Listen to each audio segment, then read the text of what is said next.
Hello, good evening और नमस्ते सभी को। लैब असिस्टेंट का सभी का एग्ज़ाम जीएस का हो गया होगा। सभी ने आंसर की मैच कर ली होगी। काफ़ी लोगों को डाउट है कि सर ये आंसर सही होगा, वो आंसर सही होगा। बेटा जी, ये आंसर केवल आप मान के चलिए प्रिकॉशनरी है। वाई? क्योंकि यूके पीएससी और हमारे आंसर्स में अंतर ज़रूर आएगा, ज़्यादा नहीं।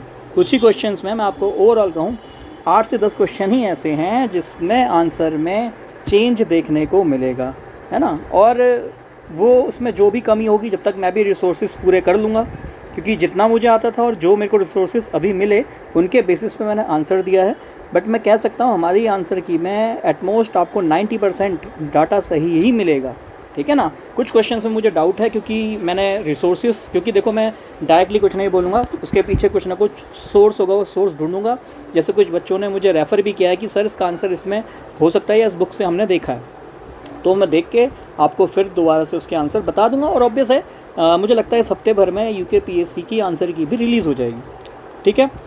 ऑब्वियस बात है, आंसर की कोई चैलेंज भी हमें करना होगा। ऐसा नहीं है कि उन्होंने भी आंसर की दे दी और हमने मान ली, है ना। आंसर भी कई बार यूके पीएससी के भी गलत होते हैं, तो चैलेंज भी हम करेंगे, उस पर भी हम बात करेंगे। बट फ़िलहाल छोड़ो भाई, आज जो हो गया वो छोड़ो, अपने मेन सब्जेक्ट पे फोकस करो। मैं अब भी आपको कहूँगा, काफ़ी बच्चों के ये डाउट हैं कि सर मिनिमम 45% लाना है। अभी इस चीज़ को छोड़ दो। देखो, अगर किसी के मार्क्स 10 या 20 बन रहे हैं तो वो सोच लो उनको अगला पेपर देना है कि नहीं। पर जिनको लगता है कि भैया 30 मार्क्स भी हैं और मैं कहीं ना कहीं सेफ़ हो जाऊंगा, तो मैं आपसे ये कहूँगा कल जो है अपना एग्ज़ाम दीजिए बिना किसी टेंशन के। आज जो हुआ उसको छोड़ दीजिए, ठीक है। अब जितना टाइम बचा है, जो पड़ा है, मैं देखो सोच रहा था कुछ वीडियो डाल दूं, पर नहीं भाई, अब मैं अननेसेसरी दिमाग में कुछ नहीं ठूसना चाहता। ऑलरेडी यूट्यूब पे बहुत मटेरियल पड़ा है। किसी को प्रैक्टिकल केमिस्ट्री में क्वालिटेटिव एनालिसिस रिवाइज करना है, उसका वीडियो पड़ा है ना। और बाकी जो क्लासरूम कोर्स में ज्वाइन है उन बच्चों का तो लगभग सिलेबस मैंने करा ही दिया है। बाकी आप देखोगे क्वालिटेटिव एनालिसिस, है ना, ये सब टॉपिक्स मैं आपको लगभग करा चुका हूँ। तो सिंसियरली अब आपके पास जितना भी समय है उसमें आप ऑब्वियस आराम भी कीजिए। थक गए होंगे जिन्होंने 2-2 पेपर दिए हैं, इतना मत सोचिए। जितना हो गया, जो हो गया हो गया। अब इसके बारे में कल हम चर्चा करेंगे आराम से, जब आप अपना पेपर देके एग्ज़ाम देके आ जाएंगे, ठीक है।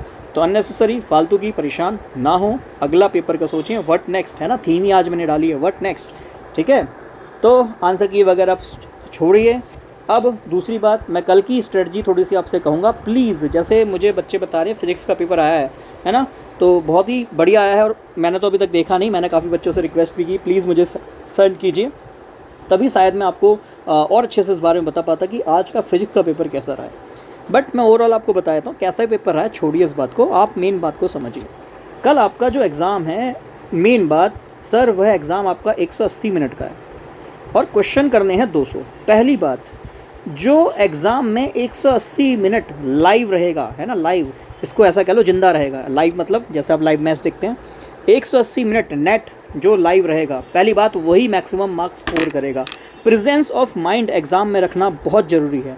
फिर मैं आपको ऑलरेडी बोल चुका हूँ, हिंदी इंग्लिश दोनों में पढ़ लें। हिंदी माध्यम वाले इंग्लिश में पढ़ लें और इंग्लिश माध्यम वाले हिंदी में भी ज़रूर पढ़ लें। आज ही मैंने बताया काफ़ी प्रश्न ऐसे हैं इंग्लिश में उसका मतलब कुछ और हल्का सा बैठ रहा है और हिंदी में पढ़ रहे हो तो क्लियर हो रहा है, ठीक है। तो प्लीज़ हिंदी इंग्लिश ज़रूर देख लें। मैं ज़्यादा लेंदी वीडियो नहीं बनाऊंगा, मेन बात आपको बता देता हूँ। 180 मिनट एग्ज़ाम में प्रेजेंट रहना जरूरी है। पेपर हार्ड आया, इजी आया, छोड़ दो भाई। अब मैं जो कह रहा हूँ कि जिस तरीके से पेपर बना रही है, मैंने बोला तो 70% सोचना, है ना, 140 मार्क्स करीब सोचना। तो भैया तुक्का नहीं मारना, हो सकता है तो कीजिएगा, अदरवाइज़ नहीं, ठीक है। और फिर वही है, पहली रीड मैं आपको ऑलरेडी बता चुका हूँ। आप देखो 180 मिनट में 200 क्वेश्चन करने हैं, फिर भी कह रहा हूँ आपको 2 गो में जाना, 2 रीड करना है। पहला रीड में जो आपको आता है आंसर है टिक करिए, ठीक है। और आंसर को साथ के साथ, पहली बात, कल समय कम मिलेगा, क्वेश्चंस ज़्यादा हैं, तो साथ के साथ गोला भी कीजिएगा। बट ध्यान से, इसलिए कह रहा हूँ 180 मिनट प्रेजेंस ऑफ माइंड रखना है। अगर पहला ऑप्शन टिक कर लिया, ध्यान से, पहले के आगे मैं गोला कर रहा हूँ क्या, सेकंड के आगे गोला कर रहा हूँ क्या, बिल्कुल ध्यान से करना है। ऐसा नहीं पता चला 89 क्वेश्चन और 90 में कर दिया और फिर उसके बाद सारी ही गड़बड़ हो गई, फिर पूरा आंसर किया, जो आपकी आंसर सीट होगी वो भी चेंज होने को नहीं मिलेगी। तो इस चीज़ को ध्यान से करना। 200 क्वेश्चन भरना बहुत हेक्टिक कार्य है। मैं आपको बताता हूँ, जब मैं टेस्ट सीरीज़ प्रोवाइड कराता था तो कई आंसर तो मुझसे भी गलत फिल होते थे, केवल उसको क्योंकि मैनुअली फिल करना होता था। और ऑब्वियस बात है, ऑनलाइन में पेपर देने से पहले आपको जो पेपर प्रोवाइड कराता था तो रैंडम आंसर्स मेरे भी कई बार उसमें फिल करने में गलत हो जाते थे, ठीक है ना। तो इस चीज़ को ध्यान में रखिएगा। और ऑब्जेक्टिव है, पता चला आप 101 भर रहे हो और लग गए 102 पे, एक क्वेश्चन तो गलत हुआ, एक नहीं दो, क्योंकि 102 का भी आंसर गलत फिल हो गया और 101 का भी, और आप 2-2.5 नंबर पीछे हो गए, है ना। तो ऐसा नहीं करना है, सेफ्टी प्रिकॉशंस लेके चलना है, बिल्कुल दिमाग को 180 मिनट गेम में रहना है, लाइव रहना है। जो गेम में रहेगा, लाइव रहेगा, वही सिलेक्शन के ज़्यादा क्लोज होगा, ध्यान में रखना। आज जैसा ही पेपर हुआ छोड़ दो, 10 मार्क्स आ रहे हैं, 20 मार्क्स आ रहे हैं, 30 मार्क्स आ रहे हैं, छोड़ दो। 10-20 वाले तो खैर बहुत ही ज़्यादा मैं कहूँगा लटके हुए हैं, उनको थोड़ी और मेहनत करनी चाहिए। मेहनत करने से ही ये 10-20 मार्क्स आपके 50, 60, 70, 80 तक भी पहुँचेंगे मेहनत करने से, है ना। जिनका फर्स्ट टाइम है कोई बात नहीं, पैनिक नहीं होइए, टेंशन मत लीजिए। आपका जैसे ही पेपर गया है आप इसको छोड़िए, कल अपना पेपर 2 दीजिए। एटलीस्ट देखने को मिलेगा कि आपने जो अब तक केमिस्ट्री पढ़ी है, जिसके भरोसे जा रहे हैं, वो आपका कितना प्रिपेयर है। ठीक है, तो ज़्यादा नहीं सोचना है, फील फ्री, रिवीजन कीजिए। जितना टाइम आपका है, जो वीक पॉइंट्स है, वीक टॉपिक है, उनका रिवीजन कीजिए। डाउट बनते हैं, किसी बच्चे को कुछ पूछना भी है, वो टेलीग्राम के माध्यम से मुझसे पूछ भी सकता है। कोई डाउट है, कोई क्वेश्चन नहीं हो रहा है, कोई टॉपिक आपका रह गया, कोई जल्दी से समझना है ना, तो उसके रिगार्डिंग आप जो है मुझे टेलीग्राम पे मैसेज कर दीजिए, मैं वहाँ भी आपको समझा दूँगा।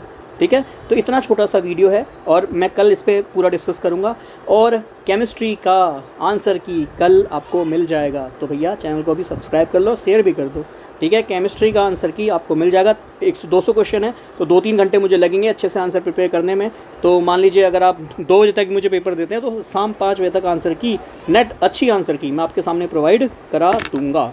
ठीक है जी, तो ऑल द बेस्ट, सभी अच्छे से एग्ज़ाम देंगे और सभी कमेंट में जरूर लिखेंगे सर हम तैयार हैं। जैसा भी आज हमारा पेपर गया छोड़ दीजिए, पर हम कल के पेपर के लिए तैयार हैं, अपना बेस्ट देंगे। और सभी को all the best, bye bye and take care.